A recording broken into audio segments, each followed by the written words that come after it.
Queridos hermanos, buenos días y bienvenidos.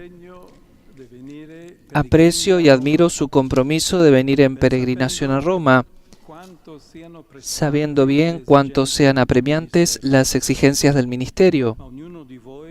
Pero cada uno de ustedes, como también yo antes de ser pastores, somos ovejas del rebaño del Señor.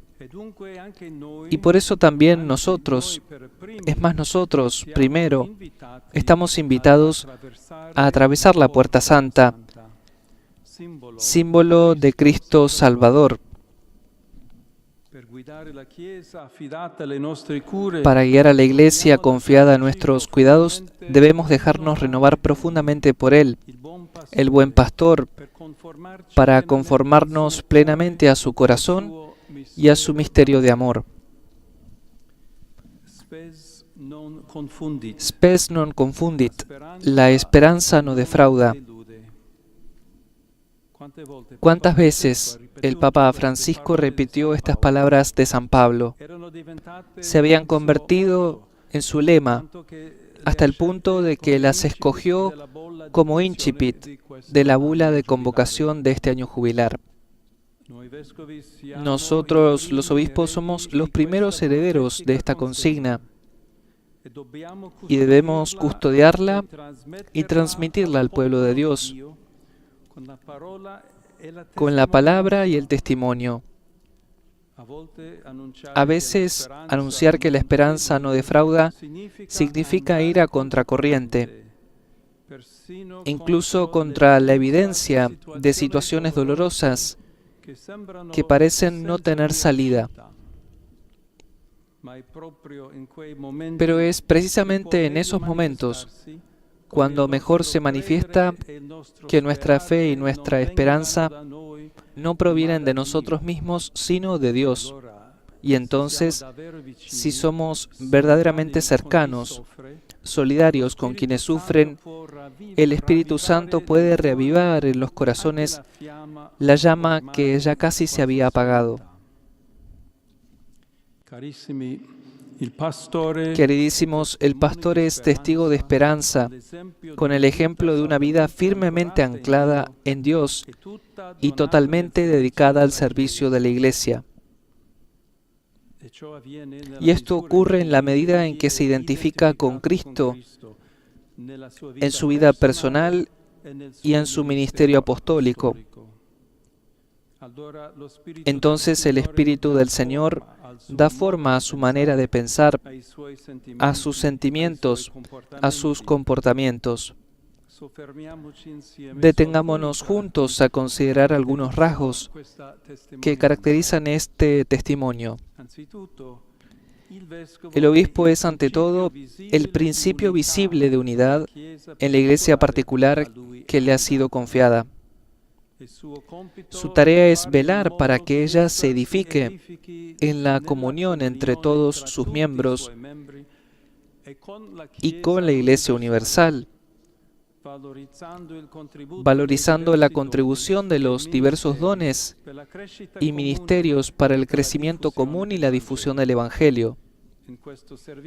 En este servicio, como en toda su misión, el obispo cuenta con una gracia divina especial que le fue conferida en la ordenación episcopal.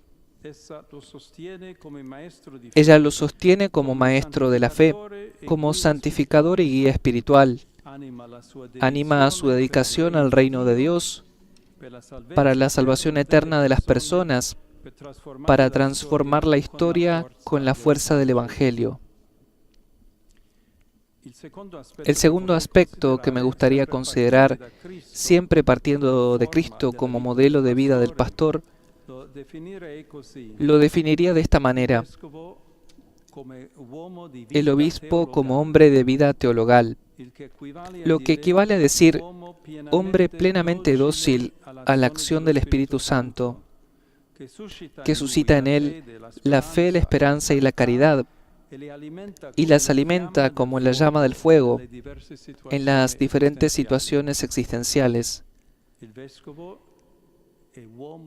El obispo es hombre de fe, Y aquí me viene a la mente esa maravillosa página de la carta a los Hebreos, donde el autor, comenzando por Abel, hace una larga lista de testigos de la fe.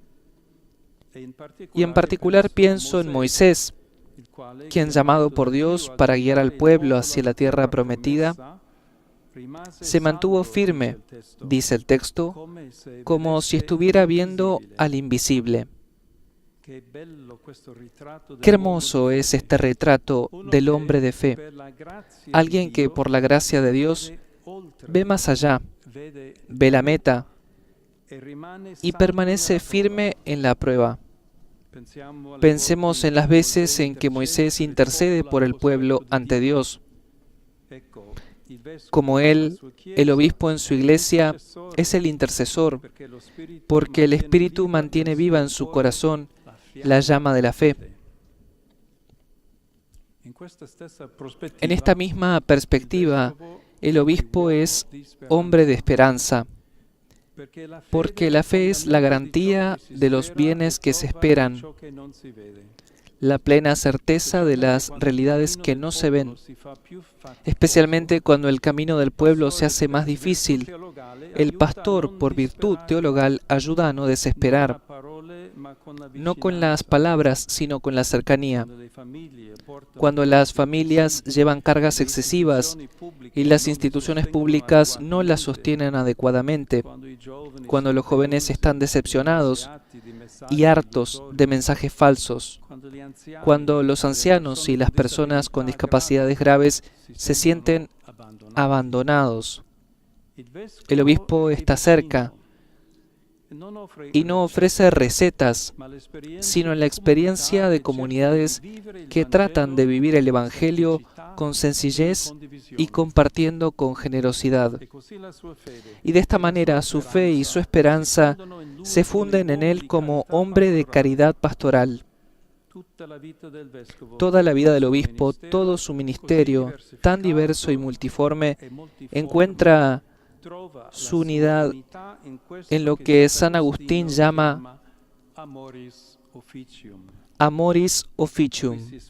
Aquí se expresa y se manifiesta al máximo grado su existencia teologal.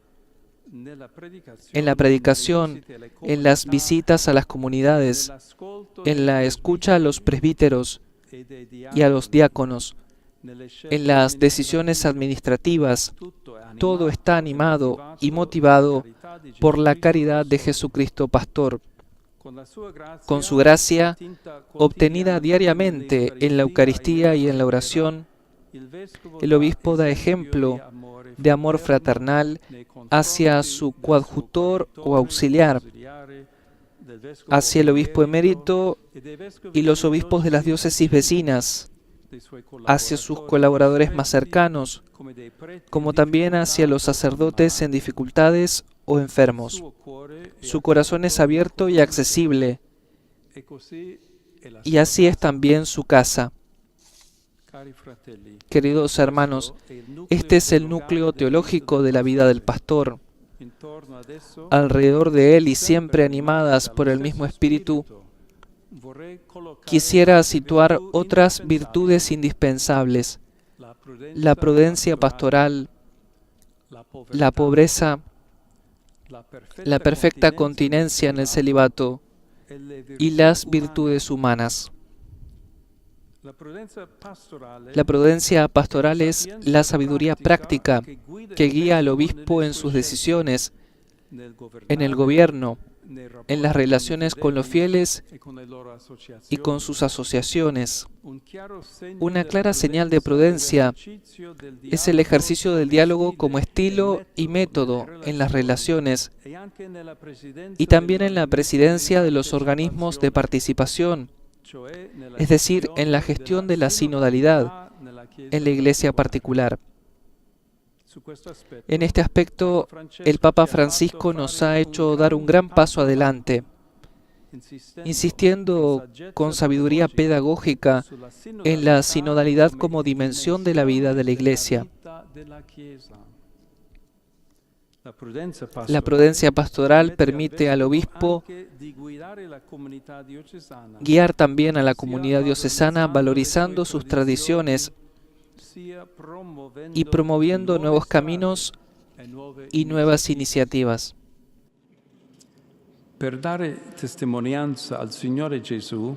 Para dar testimonio del Señor Jesús, el pastor vive la pobreza evangélica. Tiene un estilo sencillo, sobrio y generoso, digno y al mismo tiempo adecuado a las condiciones de la mayoría de su pueblo. Las personas pobres deben encontrar en él un padre y un hermano, sin sentirse incómodas al encontrarse con él o al entrar en su casa. Él está personalmente desapegado de las riquezas y no cede a favoritismos basados en estas o en otras formas de poder. El obispo no debe olvidar que como Jesús ha sido ungido con el Espíritu Santo y enviado a llevar la buena noticia a los pobres.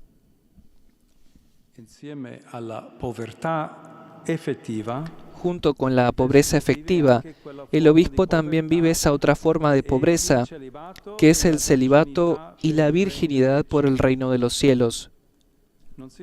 No se trata solo de ser célibe, sino de practicar la castidad del corazón y de la conducta, y de este modo vivir el seguimiento de Cristo para poder manifestar a todos la verdadera imagen de la Iglesia, que es santa y casta en sus miembros como en su cabeza. Además, deberá ser firme y decidido al afrontar las situaciones que puedan provocar escándalo, así como cualquier caso de abuso, especialmente contra menores, ateniéndose a las disposiciones vigentes. Por último, el pastor está llamado además a cultivar aquellas virtudes humanas que también los padres conciliares quisieron mencionar en el decreto Presbyterorum Ordinis y que con mayor razón son de gran ayuda para el obispo en su ministerio y en sus relaciones.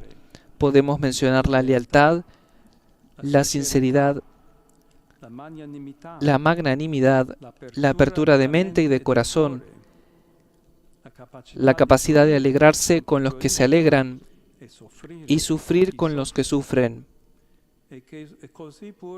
y también el dominio de sí mismo, la delicadeza, la paciencia, la discreción, una gran propensión a escuchar y al diálogo, la disponibilidad al servicio. También estas virtudes, de las que cada uno de nosotros está más o menos dotado, por naturaleza podemos y debemos cultivarlas a semejanza de Jesucristo, con la gracia del Espíritu Santo. Queridísimos, que la intercesión de la Virgen María y de los santos Pedro y Pablo les obtenga a ustedes y a sus comunidades las gracias que más necesitan. En particular, que los ayuden a ser hombres de comunión, a promover siempre la unidad en el presbiterio diocesano, y que cada sacerdote, sin excepción, pueda experimentar la paternidad, la fraternidad y la amistad del obispo. Este espíritu de comunión anima a los presbíteros en su compromiso pastoral y hace crecer en la unidad a la iglesia particular. Les agradezco su recuerdo en la oración. Yo también rezo por ustedes y los bendigo de corazón.